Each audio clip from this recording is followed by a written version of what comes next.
Le groupe qui les détient, il n'y a pas de mystère. J'entends des déclarations qui sont étranges. Ils sont détenus par l'État islamique en Irak et au Levant.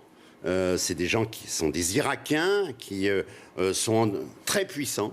Très puissants, d'abord parce qu'ils ont mené une guerre civile en Irak et ils ont recueilli autour d'eux tout un tas d'étrangers qui sont venus grossir leur rang. Et c'est une force importante. Il y a eu un changement important.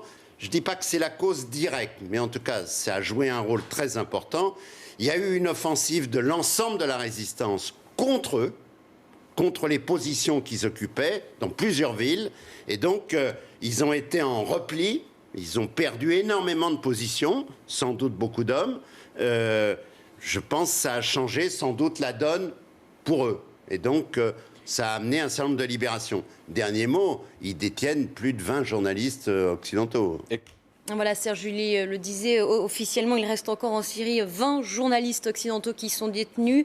Du coup, à chaque fois, la question se pose, est-il encore possible de travailler dans le pays? Les rédactions doivent-elles encore envoyer leurs journalistes? Écoutez ce qu'en pense Alain Le Gouguec, il est le président de Reporters sans frontières. Décider d'envoyer aujourd'hui une équipe de reportage ou un reporter seul en Syrie, c'est prendre un énorme risque. C'est prendre le risque de ne pas le voir revenir vivant, c'est prendre le risque d'un enlèvement.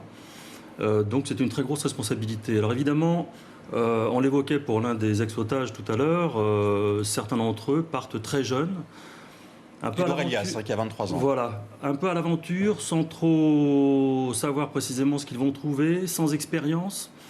Et une fois sur place, tentent de monnayer leur travail.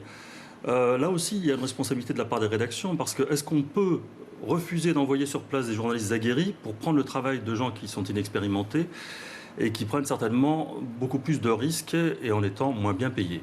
Ça paraît accessoire, mais c'est un détail qui peut avoir son importance. Édouard Elias, Didier François, Nicolas Hénin et Pierre Torres qui sont donc libres. Et maintenant, que va-t-il se passer? Comment retrouver une vie normale après 10 mois de détention? 10 mois en l'occurrence pour ces 4 journalistes. C'est extrêmement difficile évidemment et ça dépend souvent des conditions de détention. C'est en tout cas l'avis de Georges Malbruno, grand reporter au Figaro. Il a été enlevé en Irak pendant 4 mois en 2004 et il nous raconte comment il a vécu son retour. Il a fallu 6 mois pour vraiment, comment vous dire, me libérer un peu d'une espèce de poids que j'avais dans la tête, voilà. Mais ça a été, avec le temps, ça s'est fait, je dirais, sans trop de problèmes. Après, il faut un petit peu, revenir les pieds sur terre, s'entourer de gens qui vous sont proches et se tenir un peu à l'écart de tout le barnum médiatique et puis voilà, reprendre une vie normale.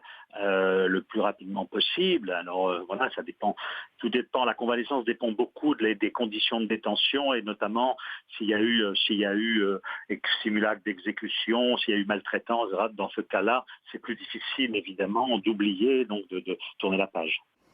Voilà, une journée qui nous permet aussi, qui doit nous faire rappeler surtout que 2 otages français sont encore retenus au Sahel. Ne les oublions pas. Serge Lazarevitch à gauche, enlevé le 24 novembre 2011 au Mali. Acme a revendiqué l'enlèvement, c'était le 9 décembre dernier. Et puis Gilberto Rodriguez Leal qui est détenu depuis le 20 novembre 2011. Le Moudjahou a revendiqué de son côté l'enlèvement de Gilberto Rodriguez Leal.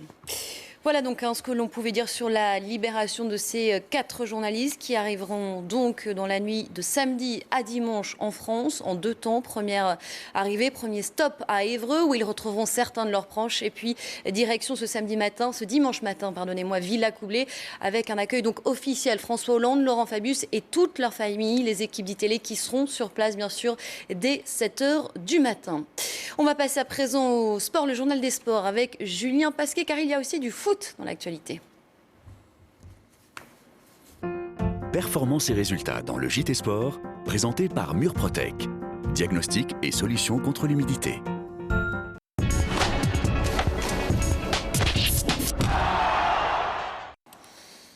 Bonsoir Julien. Bonsoir Alice. On commence donc avec cette victoire du Paris Saint-Germain. Et c'est l'image de ce samedi soir, la 4e Coupe de la Ligue de l'histoire du Paris